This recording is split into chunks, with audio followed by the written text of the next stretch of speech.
Hello students, this is Kamini Bharadwaj and you're watching channel Gyan English with Kamini।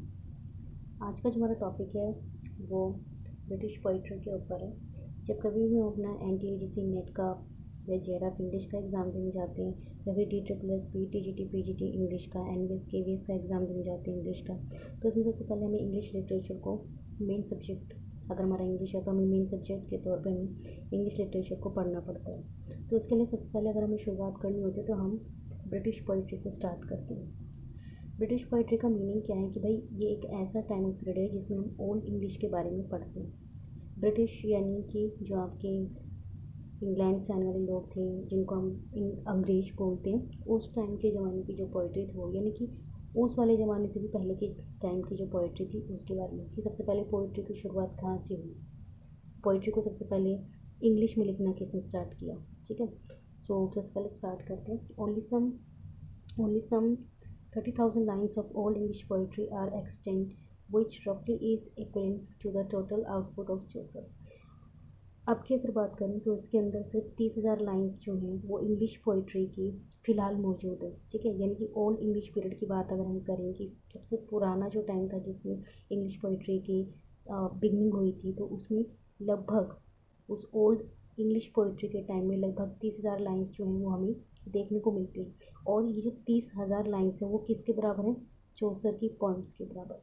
चौसर अपने आप में एक बहुत ही जाने माने पोइट थे और इन्होंने काफ़ी सारी पोइम्स को क्रिएट किया था और काफ़ी फेमस हुए थे ये।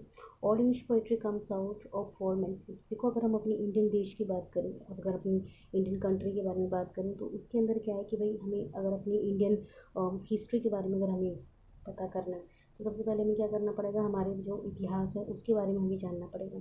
और इतिहास के बारे में जानने के लिए हमें बहुत सारी मोटी मोटी जो बुक्स हैं उनको पढ़ना पड़ेगा।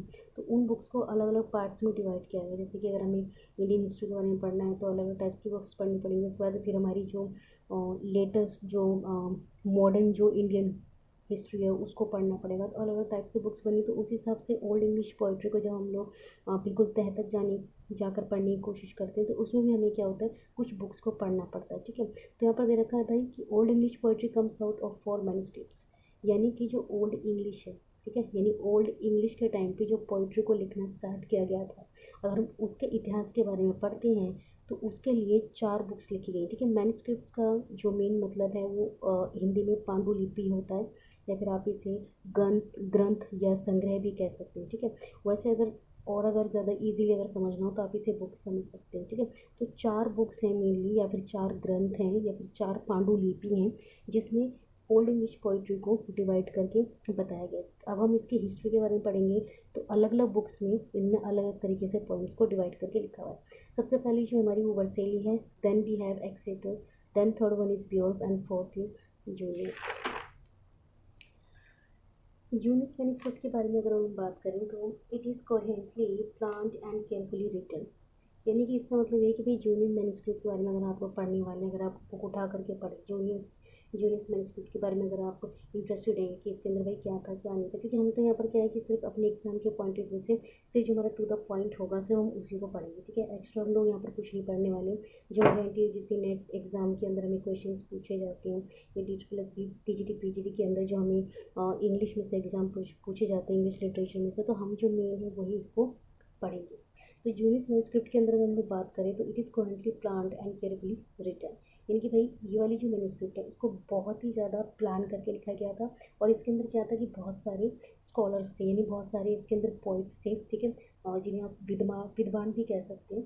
तो उन सभी स्कॉलर्स ने मिलकर अच्छे से इसे प्लान किया था और उसके बाद इसे क्या किया था, केयरफुली इसको रिटर्न किया था। बहुत ही बारीकी से, बहुत ही समझदारी से सोच समझ के इस मैन्युस्क्रिप्ट को क्रिएट किया गया था। Then we have next point is poems are divided into 56 number section। It means that कि poems जो हैं, अब देखो अलग अलग टाइप की poems होती है तो उनको जैसे आपकी यहाँ पर अगर लाफ्टर से रिलेटेड अगर आपकी poem है तो 3-4 पॉइंट्स डाल देंगे। उसके बाद अगर आपकी इंडिया से रिलेटेड poems है तो 3-4 पॉइंट्स हैं उसके डाल देंगे। तो सेम ऐसे ही यहाँ पर कि भाई ये जो जूनियस मैन्युस्क्रिप्ट थी इसके अंदर क्या था, 56 सेक्शंस थे। ठीक है, यानी 56 अलग अलग टाइप क्या किया थी, कैटेगरीज थी, उसके अंदर poems को डिवाइड किया गया था। Then we have next point is an important point is the manuscript is crisp and settle. ठीक है, अब अगर हम जूनियस मैन्युस्क्रिप्ट के बारे में अगर हम लोग बात कर रहे हैं, अगर हम लोग पढ़ रहे हैं इसके बारे में, तो हमें एग्ज़ाम में सबसे पहले क्वेश्चन जो है वो इस तरीके से पूछा जाता है कि भाई जूनियर मैन्युस्क्रिप्ट्स जो थी, ठीक है, ओल्ड इंग्लिश पीरियड के टाइम की जूनियर मैन्युस्क्रिप्ट जो थी, उसमें सबसे ज़्यादा one of the best point कौन सी थी, तो वो कौन सी थी, क्रिस्ट एंड सेटल।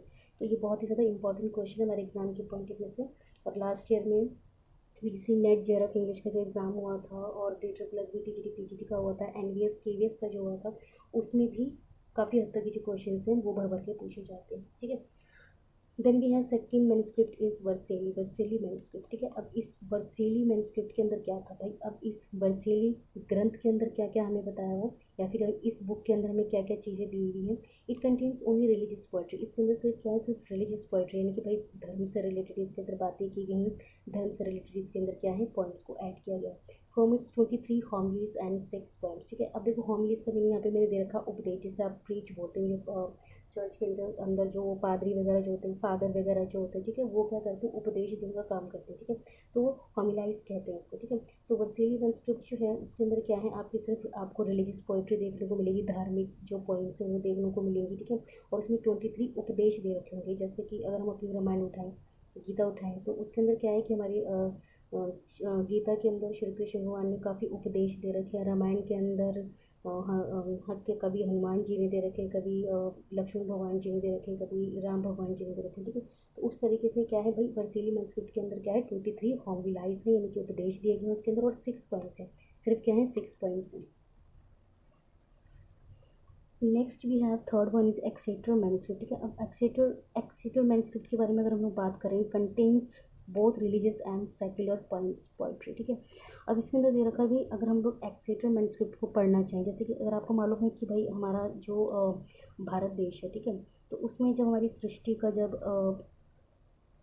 को जब बनाया गया था, ठीक है, ब्रह्मा भगवान जी ने क्या किया था कि कुछ जो ग्रंथ थे हमारे, जो अथर्ववेद, सामवेद, ऋग्वेद, है ना, तो ये जो चीज़ें हैं इनको क्या किया था, उन्होंने डेवलप किया था ताकि आगे आने वाली जो पीढ़ी है वो इन्हें पढ़ सके, ठीक है। हमारे जो भारत देश है उसकी जो पिछली जो परंपरा रह चुकी है, या फिर जो हमारे देवी देवता हैं उनके बारे में क्या क्या स्टोरीज थी, वो सब उसके अंदर लिखा गया था। और आने वाले टाइम पे जो संसारिक जो दुनिया शुरू होने वाली थी उसमें इंसान कैसे रहेंगे कैसे नहीं, ये सब चीज़ जो थी उसमें उसको डिस्क्राइब किया गया था।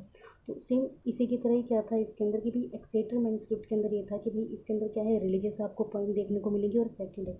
रिलीजियस वही आपकी धार्मिक, और सेक्युलर मीन्स होता है संसारिक या फिर धर्म निरपेक्ष, ठीक है, यानी कि धर्म संसार से रिलेटेड, यानी कि प्रैक्टिकल, जिसके अंदर क्या है कुछ चीज़ों को भी ऐड किया गया था। The manuscript consist of elegiacal points like the wanderer and the seafarer. अब इसके अंदर ये है कि भाई सबसे ज़्यादा इंटरेस्टिंग बात ये है कि एक्सेटर मैन्युस्क्रिप्ट के अंदर 3 टाइप की चीज़ें उनको ऐड किया गया था, यानी कि इसके अंदर आपको 3 तरीके की कैटेगरीज देखने को मिलेंगी भाई। एक तो इसके अंदर रिलीजियस पॉइंट मिलेंगी, उसके अंदर आपको सेकुलर पॉइंट्स भी मिलेंगे, ठीक है, ये फर्स्ट थिंग होगी। सेकेंड इसके इसमें इलेजिक पॉइंट्स मिलेंगी। इलेजिक पॉइंट्स वो पॉइंट होती हैं जब कोई हमारा लव वन जो होता है, जब हमें कोई छोड़ के चला जाता है, ठीक है, या अगर किसी की डेथ वगैरह हो जाती है, तो उनकी याद में एक गीत जो था, यानी कि एक सॉन्ग जो था उस टाइम पुराने ज़माने में तैयार किए जाते थे, और उनके ऊपर उसको गा गा के पूरे जो प्रचार वगैरह जो करते हैं उनके बारे में शोक गीत जो है उसको गा करके सुनाया जाता था, तो उसको इलेजिक पॉइंट कहा जाता था। अगर हम इस एक्सेटर मैन्युस्क्रिप्ट की बात करें तो इसमें अगर one of the best poem अगर हम लोग निकालना चाहें, the wanderer and the seafarer, ठीक है, the wanderer and the seafarer, ये दो हैं, ठीक है, ये एक अलग है पोइम और एक ये अलग है। तो ये जो दो हैं ये वन ऑफ द बेस्ट हैं। और इसके अंदर और क्या ऐड किया गया है, 95 riddles also in this manuscript, यानी कि भाई इसके अंदर 95 आपको पहेलियाँ भी दिखेंगी, अलग अलग टाइप की पहेलियाँ भी आपको इसके अंदर देखने को मिल जाएंगी। तो ये हमारी मैन्युस्क्रिप्ट्स के बारे में बात थी। अब now we have some points. अब पॉइंट्स कौन कौन से हैं उनको भी देख लेते हैं। ओल्ड इंग्लिश पोइट्री में ज़्यादातर पॉइंट्स जो थी वो क्या थी, ओरली फॉर्म में थी, ठीक है, यानी पहले के ज़माने में भी ये होता था कि लोग जो हैं ज़्यादा उनको लिखना नहीं आता था। अगर हम ओल्ड इंग्लिश पीरियड के बारे में भी बात करें तो भाई उन लोगों को जब लिखना ही नहीं आता था तो वो लोग क्या करते थे, जो भी पॉइंट्स होती थी या फिर जो भी कथाएँ वगैरह होती थी उनको याद कर करके वो लोग गा करके एक से दूसरे में ट्रांसफ़र करते थे, सुनाते चले जाते थे। तो उसमें भी वैसे था कि जब तक बियोल्फ नाम की जो एक पोएम थी, जब तक वो नहीं बनी थी, बियोल्फ नाम की एक पोएम है, एक हमारा हीरो है कि ये हीरो है, इसी के ऊपर ही इसकी जो पूरी पोएम बनाई गई है, हीरो का नाम भी बियोल्फ ही है, और इसकी पोएम में भी ये एज अ हीरो ही काम कर रहा है, ठीक है। तो ये जो पोएम है, जब तक बियोल्फ बनी थी उससे पहले की बात हो रही है, कि उसके उसके भी पास्ट की बात हो रही है। वही उससे पहले जितनी भी पोएम्स बनती थी उनको ओरली सुनाया जाता था, उनको ओरली ही बनाया जाता था और आगे ट्रांसफ़र भी ओरली ही किया जाता था।